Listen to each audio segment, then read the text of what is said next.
we're talking about the energy sources that are present in our utility. Okay, and hence is the discussion. Okay, so so uh, for us to get clarity of various terms and terminologies that are being used uh, while discussing this topic, I just made a small brief classification.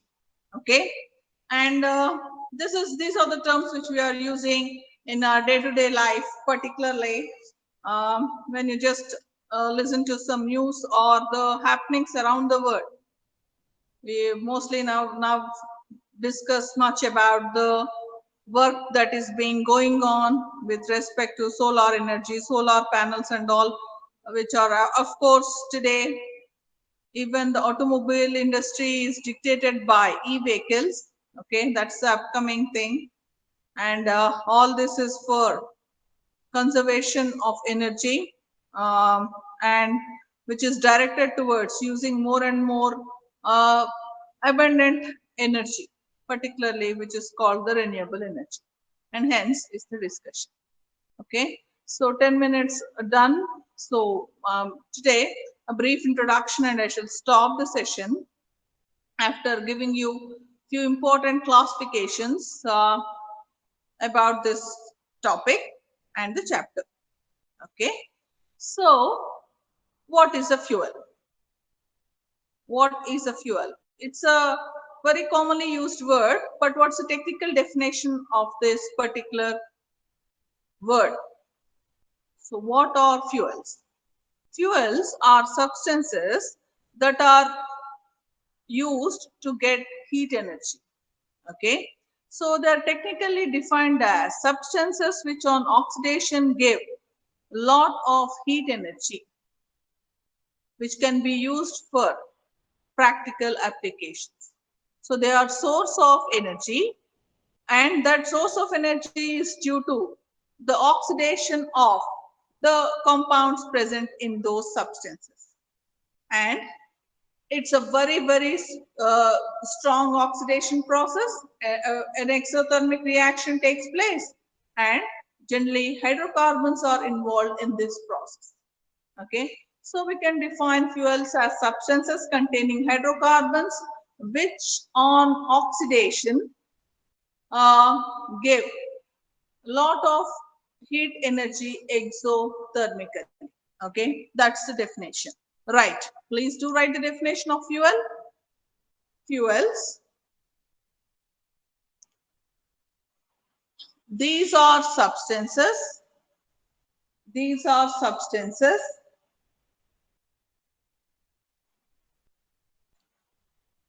in brackets containing hydrocarbons, in brackets containing hydrocarbons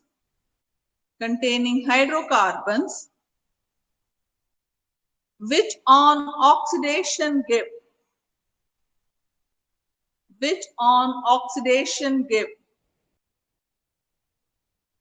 lot of heat energy,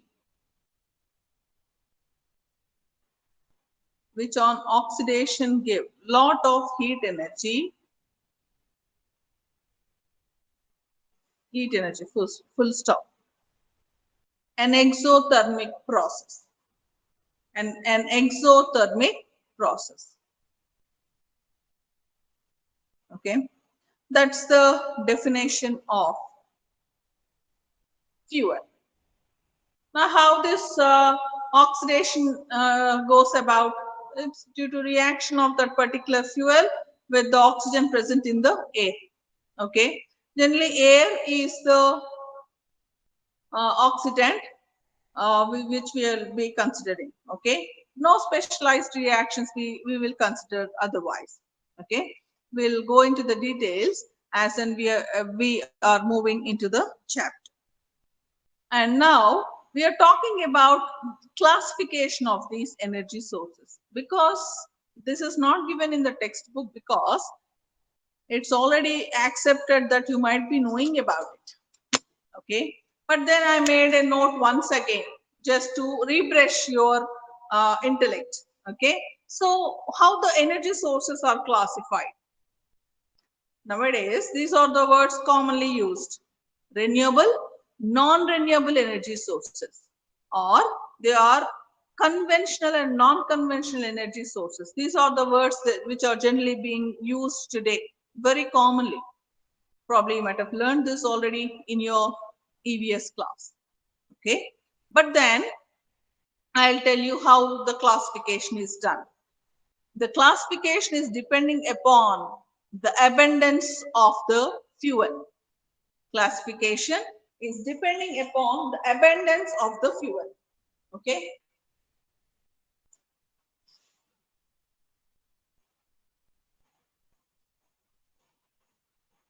Depending upon the abundance of the fuel.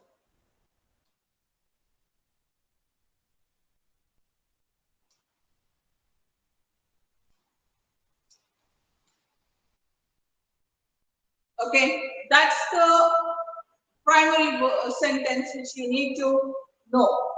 Okay, so I have classified the fuels in a very broad term depending upon their abundance. Those fuels which are present in unlimited amount are all classified as renewable energy sources. And of course, the technology of usage of these energy sources is still in a very primitive way, I would say in the upcoming way. Still, we have not really um, have mastered the utility of these energy sources, and the technology or know-how is very recent. So it is called non-conventional energy source. Okay. So renewable or non-conventional energy sources are those sources which are present in abundance and their technology of utility is new to us. Okay. Under that category, solar energy, wind energy, tidal energy, geothermal energy, and thus that biomass or biogas, biodiesel, the energy source from the plant and the animal waste are all falling under this category. Okay. Energy source that is present unlimited. You can draw how much you want. Still, they don't get exhausted. Okay. These are the examples. And the other type of classification is non-renewable or conventional energy sources. As the name tells, their abundance is limited. That means they are soon getting exhausted.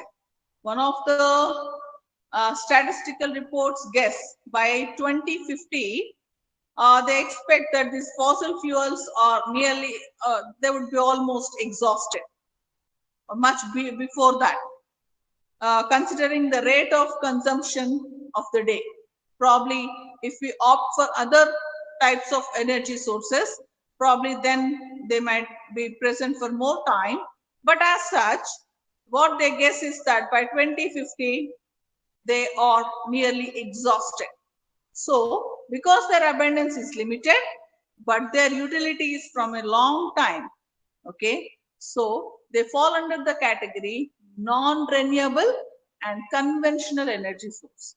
Non-renewable means they are present in limited amount and they are soon getting exhausted, and they are called conventional because they have been used for a quite long time, like the woods and all. The deforestation problem what we are facing today is the beginning of the utility of conventional energy. We are like humans have started using wood for many applications in which it is being exclusively used as fuel. Okay, and hence ruthless cutting down of trees has been done, and lot of deforestation which actually disturbed the complete forest ecosystem. Okay, and hence is the discussion. So these two are the examples. And under non-renewable and conventional energy sources, fossil fuels will fall under that category. They are also called as chemical fuels. And the examples goes for coal, petroleum, and natural gas. Okay, and hence is the discussion.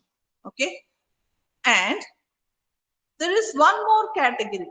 Actually, I have not written it on the board, but an important category. Nuclear energy falls under non-renewable and non-conventional energy source. Why? The nuclear power plants actually in the West, even in Japan and all, uh, Far East and in the European countries, usually nuclear energy is one of the most dictating form of energy, particularly the power supply. Okay, and nuclear energy is also supposed to be a very good source of energy, but what you should remember is that the abundance of this radioactive material that is being used for the generation of power is limited, though their half lifetimes are hundreds of years, but still their abundance is limited. Okay, and they are non-conventional because the know-how about this nuclear energy is in recent times, and hence there is one more category falling under the non-renewable, non-conventional energy, that is nuclear energy. Okay, that's the first classification, and the names are being used only to identify the abundance. Okay, and hence is the discussion. Is the point clear? Okay, so renewable or non-conventional energy sources present in abundance, whereas non-conventional, conventional, non-renewable energy sources fast depleting or in limited supply. Okay, and hence is the discussion. అర్థమైంది కదా? ఇది ఎందుకు ఇచ్చాను అంటే ఇది exact time. ఈ words ని కొంచెం కామన్ గా అందరూ వాడుతూ ఉన్నారు ఇప్పుడు.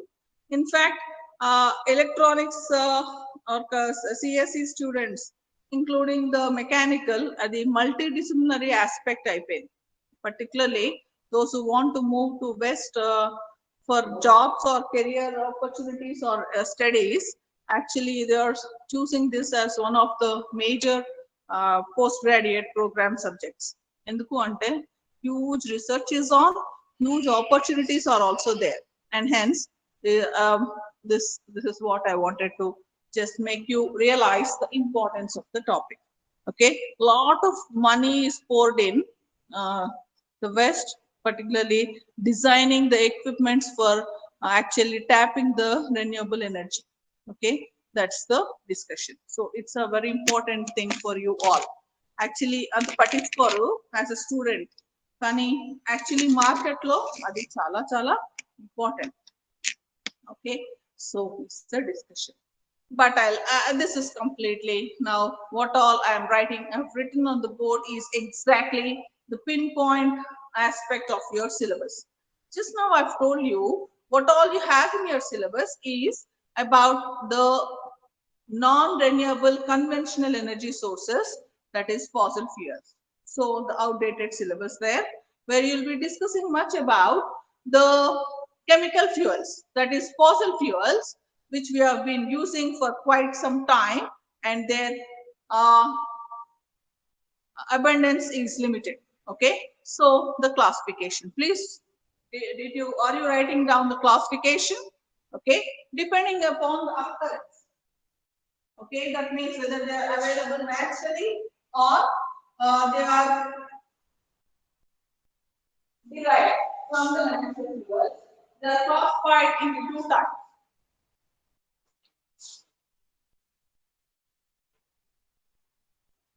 Okay, depending on their occurrence, the chemical fuels are of two types.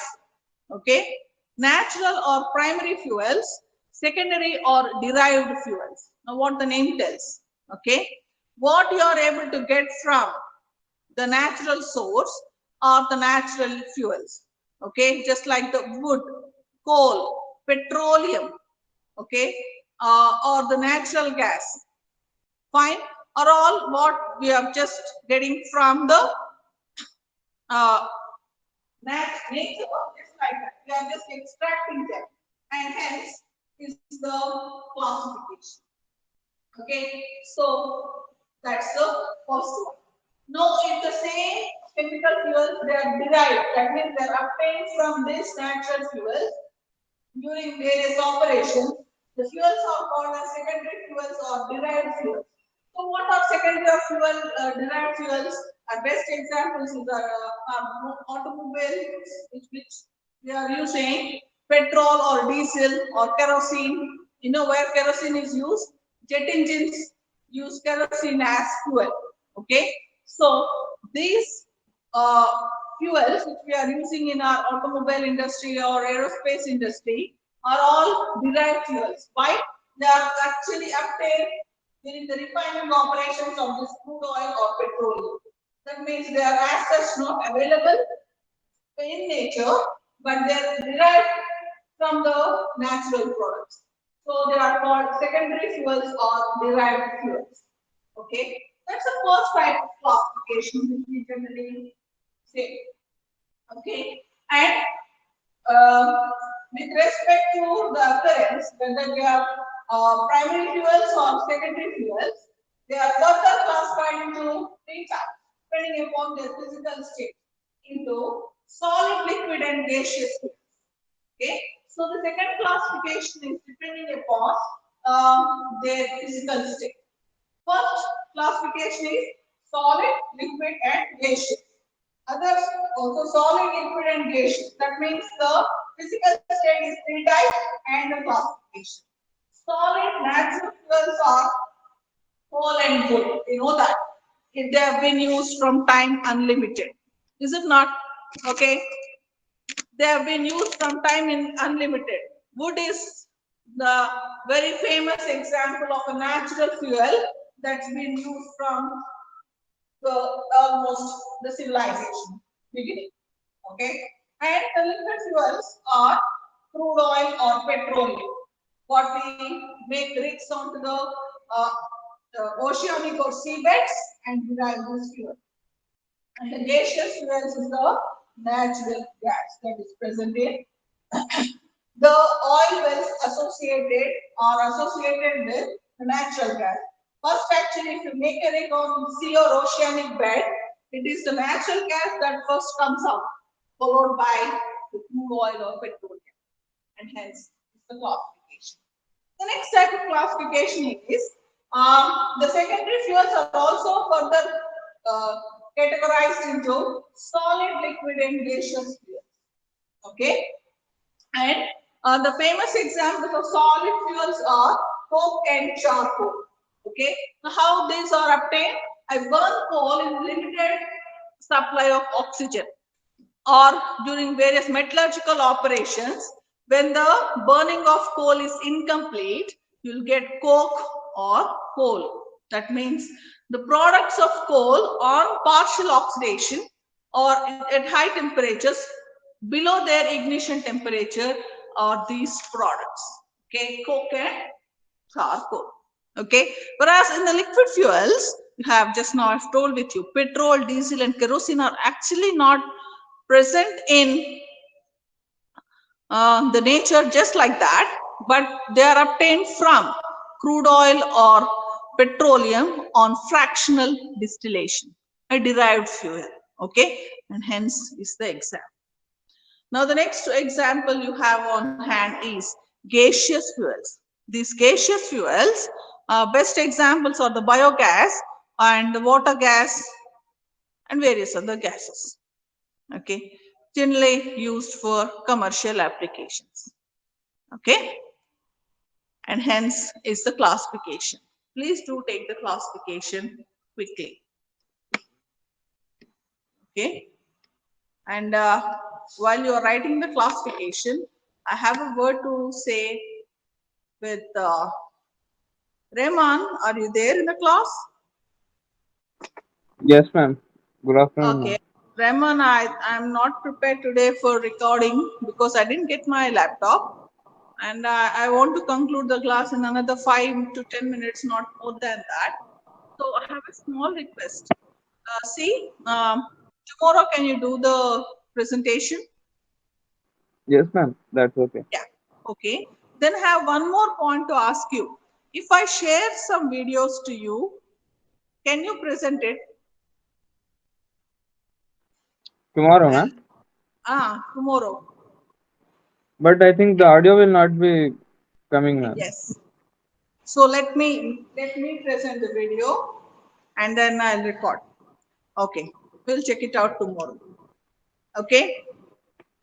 That's about the classification of fuels. Okay. So if you have concluded that, okay, then I'll give you the next point. This is the second point. Classification of energy source is the point number 1. Classification of chemical fuels is point number 2. Okay. Next, right? Next, right? Um, few important definitions. Few important definitions. Okay, these are very frequently used in this particular topic. So before I can speak about the fuels, okay, I need to make you abreast with this definition. So what the first definition? Okay, I gave you about an idea about a fuel. So the next commonly used term is combustion. Combustion. So what is combustion? It's a very famous, very well-known word. Why? Hello, good afternoon. Hope you are all awake and you're listening to the class. Huh? What? So what is combustion?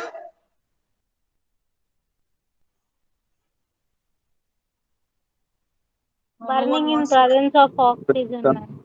Huh? Burning in presence of oxygen. Okay. What is combustion? It's an oxidation process and it is burning of any substance or oxidation of any substance in the presence of air which supplies oxygen. Or I'll put the definition like this. Combustion is a process of burning of substance in the presence of air or oxygen. Exactly. Okay. So I take down the definition. The process of burning, the process of burning, the process of burning the fuel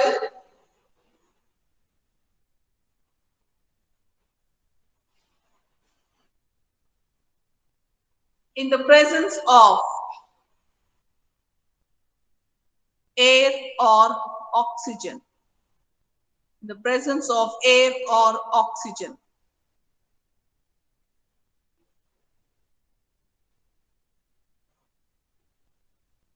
An exothermic reaction, an exothermic reaction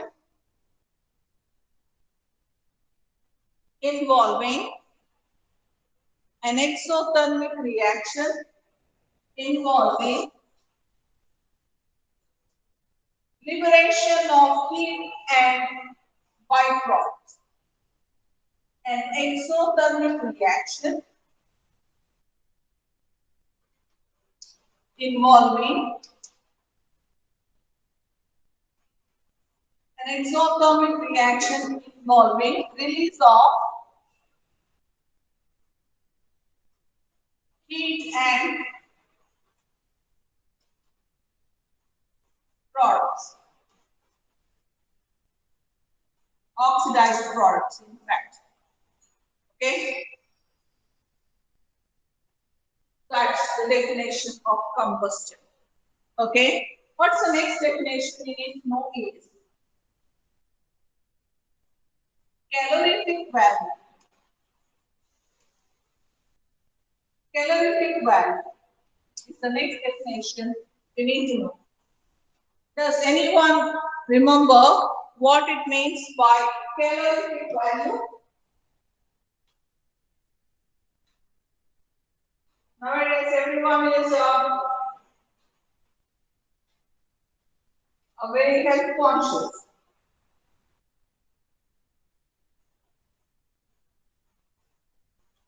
So, and even while we are eating our food and all nowadays, it says the calorific value of this particular uh, item you are eating is so and so. So, what is calorific value?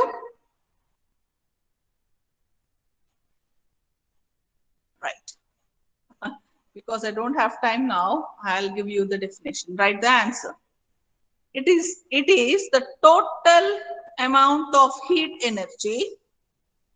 It is the total amount of heat energy liberated.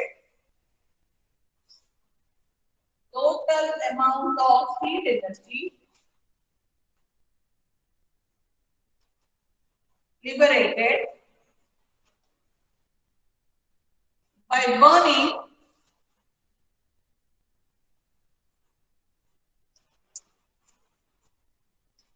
by burning 1 unit mass or volume, by burning 1 unit mass or volume of the fuel. It is total amount of heat energy liberated by burning 1 unit mass or volume of the fuel. That's the definition. And it is again of two types, high calorific value and low calorific value, which I will discuss in detail. Very, very important, in fact. The whole discussion of this topic revolves around this word, calorific value. Okay. And the last definition you need to know before I go ahead is ignition temperature. Ignition temperature. So what does that mean? Ignition temperature. It's a common thing. Particularly when you are using gas or gas stoves or our mopeds, and that means automobile vehicles, bikes, with just a petrol one, a spark is sufficient to make the fuel burn. Okay, so what it means by ignition temperature? The temperature, the minimum amount of temperature which has to be supplied to the fuel to make it burn without further supply of any energy. That means it is the energy which is actually sufficient to make the fuel burn without further supplying any energy. That's nothing but ignition temperature. And it's a common know-how that if you want to burn coal, it has more ignition temperature as compared to gas. It's a very dangerous one. We can't leave gas stove open for a few minutes and just say I can burn it little later. It will explode. Okay, that means its ignition temperature is low. Okay, so what I'll say, ignition temperature, please take down the definition. The minimum amount of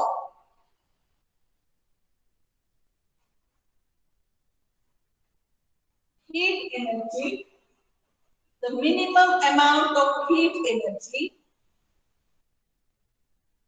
required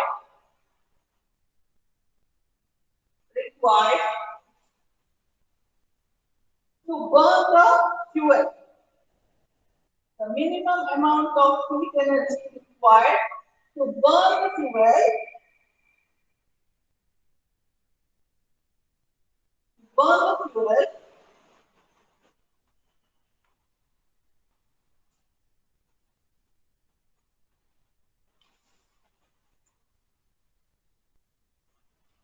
without further supplying energy. The minimum amount of heat required to burn the fuel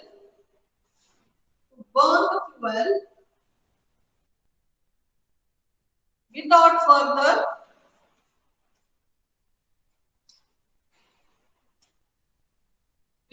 further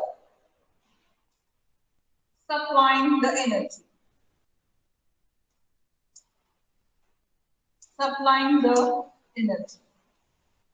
It's nothing but ignition temperature. Okay, it is also called as kindling temperature. Also called as kindling temperature. Also called as kindling temperature. And that's the definition.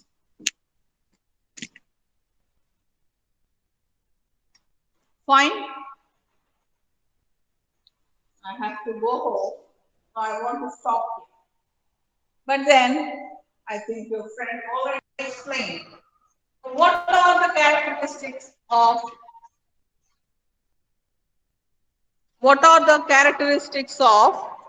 a good fuel?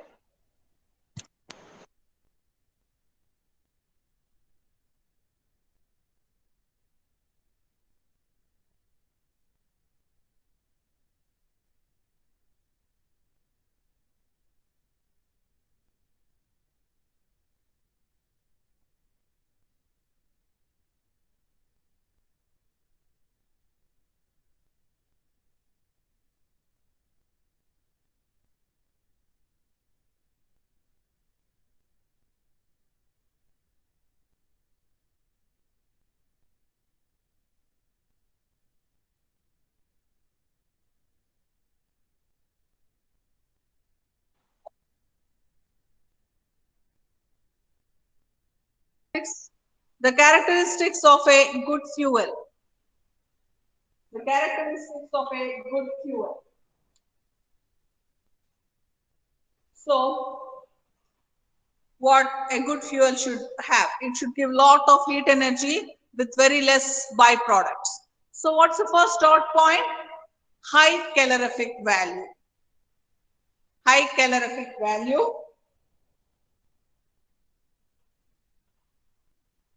Less amount of byproducts. Less amount of byproducts. High calorific value and less amount of byproducts.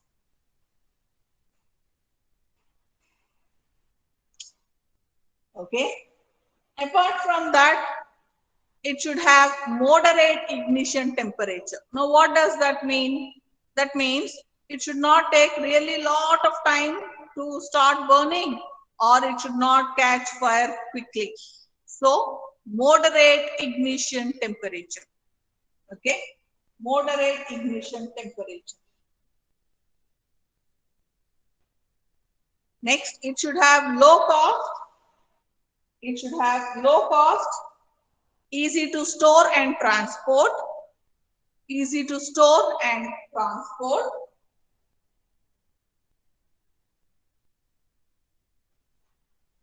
And should contain less moisture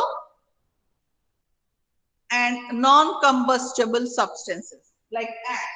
Ash content should be very less. To burn coal, we get ash. Okay, what that ash shows? The non-combustible material.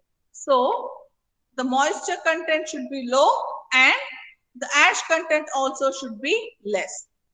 Then the fuel is supposed to be a very good fuel. Okay, next. Combustion products should be harmless or environmentally friendly. Combustion products should be harmless or environmentally friendly. Then the fuel is supposed to be a good fuel. And above all, the most important star mark point is it should have maximum fuel efficiency. Now, what does that mean? Maximum fuel efficiency means on burning that fuel, okay, you should have lot of heat energy coming out with very less amount of waste in the form of solid or gaseous products. Okay, then the fuel is supposed to be a good quality fuel and its fuel efficiency is very, very high. Okay, and hence this is all the examples of an introduction to the chemical fuels. Okay, I'll stop the session today. Tomorrow, probably in the first or the second hour, I think we have a class. I'll start with the natural fossil fuel, solid coal. Okay, uh, coal topic tomorrow. I shall try to finish up. Okay, thanks for joining. Tomorrow, probably there will be more and more presentations, recordings, and audio visuals which I got from the net. Okay, so good day. Bye.